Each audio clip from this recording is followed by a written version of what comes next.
Assalamualaikum warahmatullahi wabarakatuh. Hello, welcome to my online class in Introduction to General Linguistics. In this section, I will present you about the phonetics. So, this is one branch of linguistics that concern to phone.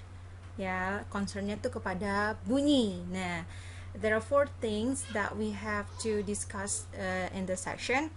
We will discuss about the phonetic itself, and then I will present you about the speech sounds and then speech organs, and the last one is the place and manner of articulation. So this is the hierarchy of a language, urutan dari sebuah unit bahasa dari yang terkecil hingga yang terbesar. Nah, fonetik itu merupakan cabang ilmu yang membahas unit yang paling dasar, yaitu unit bunyi. Fonetik dan fonologi itu mereka berdampingan, mereka bersamaan strata keilmuannya. Hanya saja fonetik itu concern kepada phone, sedangkan fonologi itu concernnya kepada phoneme. Nah, kita concernnya saat ini hanya baru sampai phone saja, makanya kita concern pada keilmuan fonetik saja pada sesi kali ini. Okay, phonetic. Phonetic is a part of phonology, as I stated before. Both of them concern about sound of speech atau sound of language, atau dalam bahasa Indonesia kita katakan dia sebagai bunyi bahasa. However, kalau phonology itu concern sebagai bunyi, concern kepada bunyi yang mana bunyi dianggap sebagai ciri pembeda. Jadi kalau misalnya dalam bahasa Indonesia bunyi dan itu berbeda maknanya. Kenapa? Karena ketika kamu memiliki suatu kata yang ada bunyi nya dengan bunyi nya, itu menjadi berbeda maknanya. Contohnya pada kata lari, itu ada bunyi ada bunyi dan itu menunjukkan suatu makna yang berbeda. Kalau kita ganti dia menjadi lali, itu berbeda lagi maknanya. Atau rari, itu jadi berbeda lagi maknanya. Itu yang dibahas di dalam fonologi. Tapi kalau dalam fonetik kita nggak concern ke sana, jadi kamu nggak perlu pusingin itu dulu.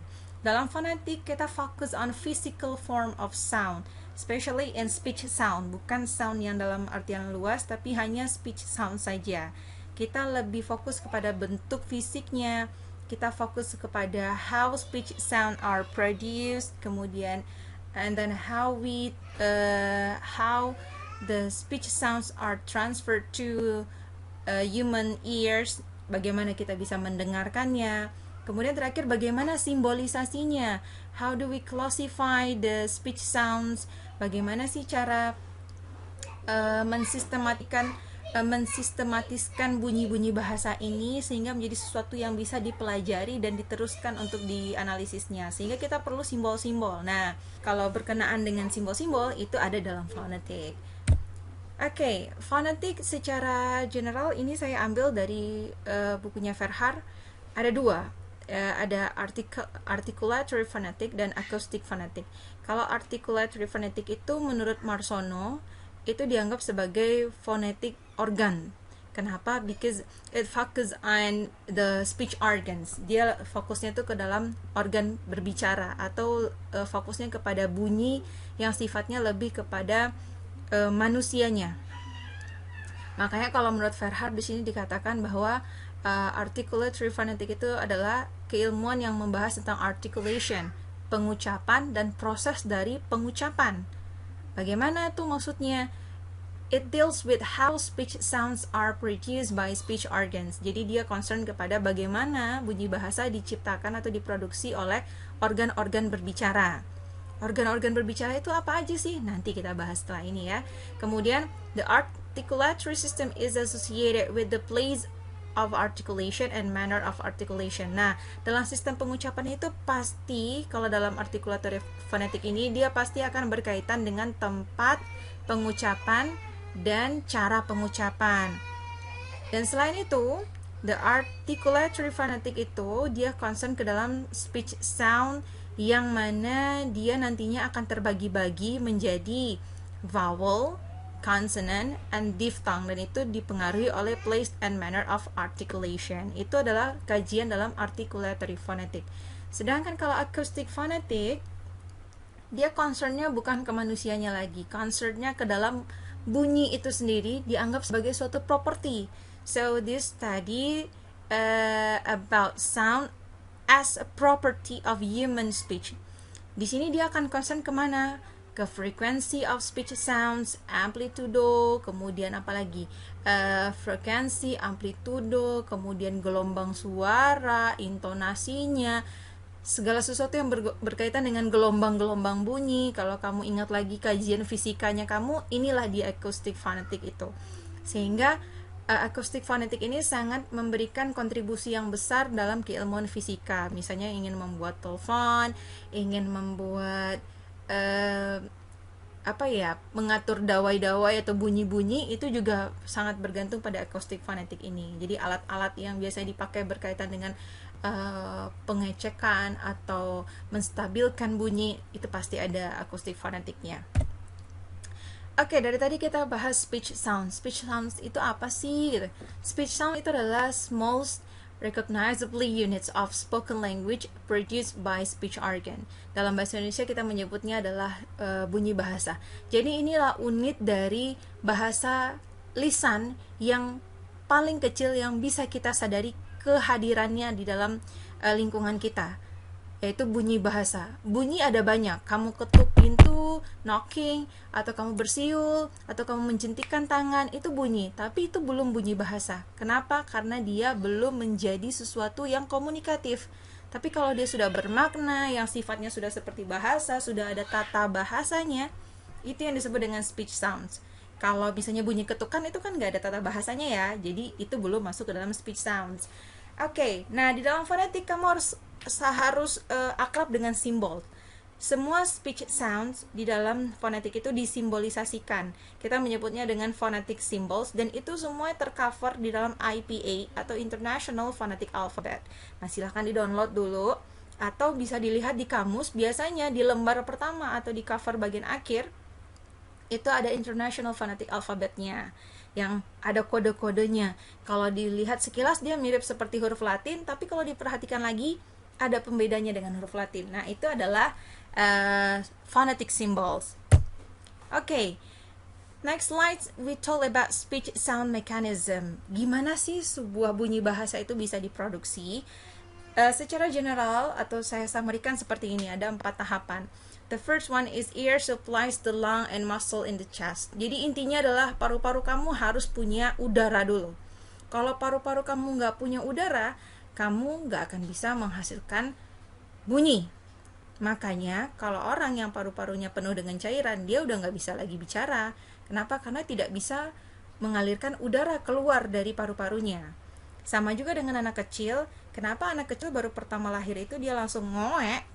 Karena paru-parunya baru akan mengembang di saat baru diciptakan, lahir ke dunia, baru keluar menuju keluar dari perut ibunya ya, baru keluar dari perut ibunya, otomatis paru-parunya akan langsung mengembang sehingga udara keluar dari paru-paru sehingga dia bisa menghasilkan bunyi. Nah, kalau orang tidak ada udara dalam paru-parunya, tidak bisa mendorong keluar udara yang ada dalam paru-paru, tidak akan menghasilkan bunyi.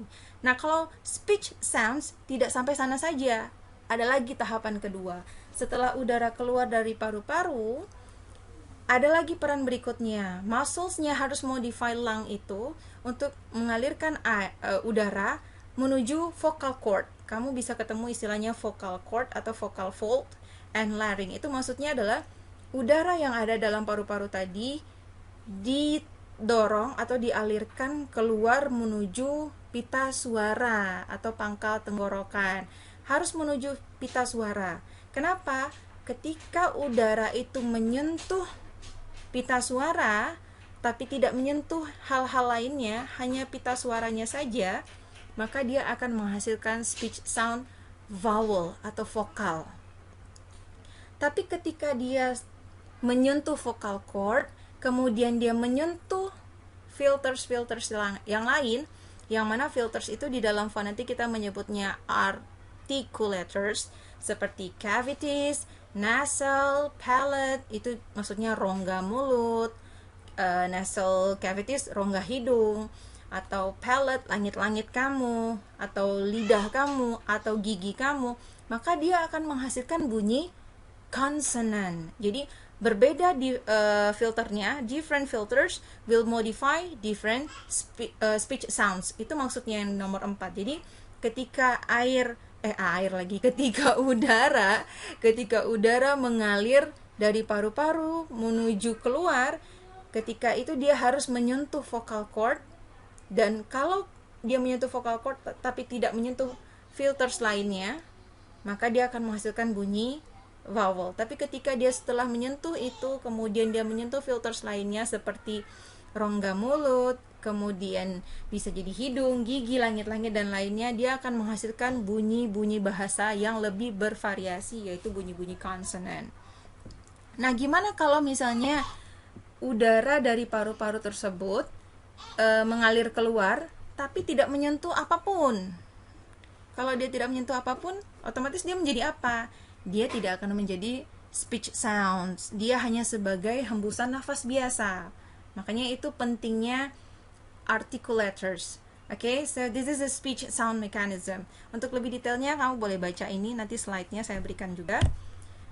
And then this is about speech organs. Nah, ini kita nggak belajar biologinya sih.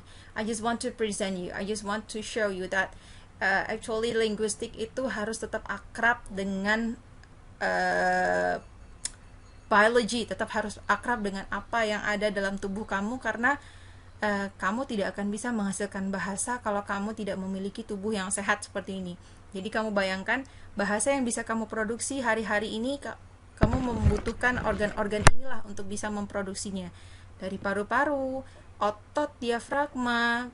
Otot diafragma itu yang biasa kita bilang tadi sebagai dada ya, maksudnya itu adalah otot diafragma yang membantu paru-paru untuk mengeluarkan udara. Kemudian laring, ada tenggorokan di sini, kemudian ada vocal cord-nya, ada rongga hidung, ada rongga mulut dengan berbagai macam isinya. Itu kamu bisa mungkin kamu bisa cari versi speech organs yang lebih detail lagi, tidak masalah. Ini salah satu bentuk representasinya saja. Nah, ini listnya. Untuk listnya pun sebenarnya intinya secara general speech organ itu adalah paru-paru, batang tenggorokan, kemudian nanti di batang tenggorokan itu pangkalnya namanya laring, kemudian di sana ada vocal cord, kemudian ada lidah, kemudian ada uvula, ada palate, ada gusi, ada gigi, ada bibir, mulut, dan rongga hidung. Itu secara general. Tapi ketika detailnya, itu kamu perlu juga perhatikan. Misalnya seperti lidah. Lidah itu ada namanya yang pangkal lidah, ada yang tengah lidah seperti lamino, ujung lidah istilahnya apex. Sehingga ketika nanti ada proses simbolisasi bunyi, kamu bisa mengidentifikasi, oh ini maksudnya apex itu ujung lidah, atau lamino, oh berarti tengah lidah. Speech organ ini you have to consider it because speech organ inilah yang menjadi place of articulation. Jadi kalau nanti kamu membahas atau menemukan phonetic symbols, nanti dari setiap phonetic symbols itu pasti akan dilihat rujukannya. Place of articulationnya di mana? Manner of articulationnya bagaimana? Makanya speech organ ini teman-teman harus setidaknya harus sadari, tidak harus hafal, tapi setidaknya harus sadari. Kalau alveolar itu artinya apa, kalau bibir itu artinya apa, kalau mulut itu dalam istilah fonetiknya apa. Oke, itu speech organs. Oke, classification of speech sound. Di sini speech sound itu bisa dibagi berdasarkan sistem artikulasinya 3. Bisa consonant, vowel, and semi-vowel. Di sini yang dikatakan sebagai consonants itu adalah speech sounds produced by articulators. Sometimes these sounds can be followed by vocal cord vibration and sometimes not. Nah, ini yang tadi saya katakan, bahwa bunyi-bunyi konsonan itu adalah bunyi bahasa yang diproduksi melalui udara yang dari paru-paru tadi, yang setelah melewati pita suara atau vocal cord, dia akan menyentuh articulators, dia akan menyentuh alat-alat ucap. Nah, ketika dia menyentuh alat-alat ucap ini, ada yang disertai dengan vocal cord vibration, yaitu pita suaranya bergetar. Ketika dia bergetar, maka dia akan menghasilkan bunyi voiced consonant, yaitu konsonan yang ada getarannya.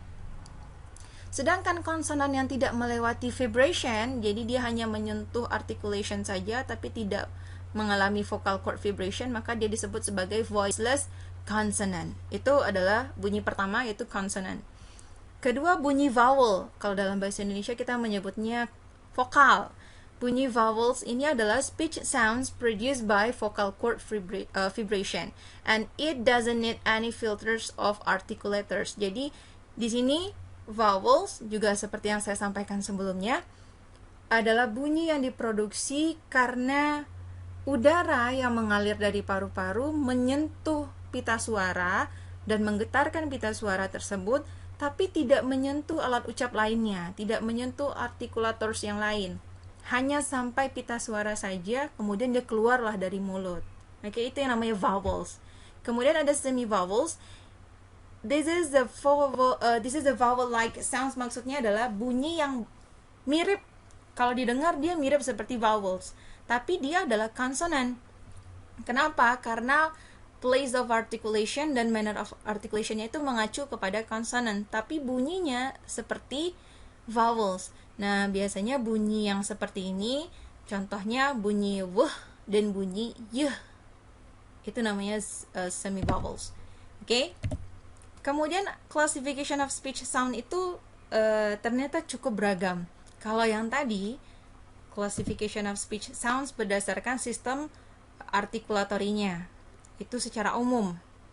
Tapi kalau misalnya kamu baca lagi buku Marsono, ternyata dia membagi lagi selain berdasarkan articulatory system, dia juga bagi berdasarkan lewatnya udara melalui nasal cavity atau oral cavity. Nasal cavity itu adalah rongga hidung, oral cavity itu adalah rongga mulut. Sehingga kalau misalnya speech sounds tadi atau bunyi bahasa mengalir dari paru-paru mengalir keluar dan dia melewati oral cavity saja, maka dia menjadi oral vowels dan oral consonants. Tapi kalau ternyata di saat dia melewati oral cavity itu ternyata udaranya juga melewati nasal cavity, maka dia menjadi nasal vowels and nasal consonants. Nah, beberapa ada yang saya berikan contoh, tapi beberapa tidak saya berikan contoh karena ternyata dalam beberapa bahasa tidak ada itu. Oke. So di sini yang kelihatan sangat kentara itu dalam oral consonants and nasal consonants. Di sini contoh konsonan yang hanya diproduksi melewati rongga mulut itu seperti p, b, k, g, t, d. Tapi kalau nasal consonant, yaitu bunyi konsonan yang diproduksi ternyata udaranya juga melewati rongga hidung seperti n, ya, oke, itu yang namanya nasal consonants. Nah, menurut Marsono itu speech sounds juga bisa dibagi lebih beragam lagi, tidak hanya dua yang tadi aja, berdasarkan articulatory system dan berdasarkan lewatnya udara di oral cavity and nasal cavity. Tapi ternyata juga bisa dibagi berdasarkan keras dan lunaknya bunyinya bunyi keras, bunyi lunak, atau panjang dan pendeknya bunyi, atau tunggal dan rangkapnya bunyi, nyaring dan tak nyaringnya bunyi, dan terakhir ada agresif dan ingresifnya bunyi. Tapi kita nggak bahas itu sekarang. Mungkin kalau mau lebih tahu detail mengenai speech sounds ini, kalian masuk ke kelas fonetik, oke? Jadi ini pengantarnya aja yang saya berikan. Oke, sekarang kita lihat lebih rinci mengenai vowels. Kalau kamu bicara tentang vowels atau membaca tentang vowels, biasanya ada polanya, ada pattern. Nah, patternnya itu untuk vowels ini kita menyebutnya cardinal vowels. Jadi jangan khawatir, bagaimana sih kita melihat orang ini udah tepat atau belum nih ngomongin atau mengucapkan bunyi vowels in Indonesia atau in English. Standarnya itu dibuat oleh Daniel Jones dalam bentuk sistem cardinal vowels, sehingga cardinal vowels itu adalah vowel system yang mana di dalamnya sudah terpola bagaimana bentuk, kemudian cara pengucapannya, bagaimana petanya, bagaimana kualitas bunyinya, itu sudah ada di dalam cardinal vowels. Jadi dalam cardinal vowels itu sudah dikasih tahu keadaan lidah kita tuh seperti apa ketika kita mengucapkan vowel A, kemudian vowel I, ketika itu juga ada gambaran bentuk bibir kita seperti apa ketika kita mau membunyikan bunyi U, E, dan lain-lainnya. Sehingga cardinal vowels itu di dalam International Phonetic Alphabet membuat 8 pola dasar untuk vowel. Ya, ada 8. Ini 8 simbolnya, ada I, E, A, O, U, O, dan lain-lainnya. Nanti kalau mau tahu cara pronunciation yang tepat dan akurat mengenai ini, silakan ambil kelas fonetik, oke? Nah, jadi kurang lebih ini yang bisa saya sampaikan mengenai cardinal vowels. In Indonesian language, dari 8 vowels di dalam cardinal vowels itu, ketika diperiksa, ternyata Indonesian itu memiliki 10 bentuk vowels. Ya, exist ada bentuknya 10 vowels. Sehingga 10 vowels itu berarti diperoleh dari perkembangan 8 simbol tadi. Bisa jadi dia menjadi lebih tinggi atau lebih rendah, atau bentuk modifikasi dari 8 vowels yang sudah ada di dalam sistem. Nah, sedangkan di dalam bahasa Inggris itu malah ada 12 bentuk vowels yang exist. Jadi ada bunyi vowels itu 12 bentuk di dalam bahasa Inggris. Dan setiap bahasa itu beda-beda. Jadi walaupun kita punya patokan cardinal vowelsnya itu ada 8, tapi nanti aplikasinya pada setiap bahasa itu bisa beda-beda, bisa lebih banyak, bisa lebih sedikit, bisa jadi suatu bahasa itu malah nggak punya vowel tertentu, itu bisa jadi. Oke? Kemudian consonants, bunyi consonant atau consonant speech sounds. Consonants itu bunyinya sangat banyak. Jadi kalau tadi vowels, kemudian sekarang consonants, speech sounds yang paling banyak itu adalah consonant. Karena kalau vowels itu adalah udara yang dari paru-paru menuju vocal cord vibration itu hanya sedikit sekali. Sedangkan kalau consonants, bunyi yang dihasilkan dari paru-paru melewati vocal cord kemudian melalui articulators itu ternyata sangat banyak bunyi yang dihasilkannya. Kenapa? Karena kita punya alat ucap yang sangat banyak. Ada bilabial, ada bibir, ada dental, gigi, ada apico, yaitu ujung lidah, ada alveolar, gusi, ada palatal, itu langit-langit. Langit-langit itu nanti ada langit-langit lunak, ada langit-langit keras. Kemudian kayak gusi itu ada gusi atas, gusi bawah, gusi menengah, gusi depan, kemudian gusi samping, kemudian juga ada velar, ada uvular, ada laringal, ada glottal, dan masih banyak lagi. Untuk melihat definisi dari articulators ini, place of articulators ini, kamu balik lagi ya ke speech organs tadi, lihat lagi di sana. Bahasa yang digunakan intinya sih hampir mirip, tapi terkadang ada yang menggunakan istilahnya English, ada yang menggunakan istilahnya Indonesia, ada yang Latin, tapi intinya sih hampir-hampir mirip. Oke?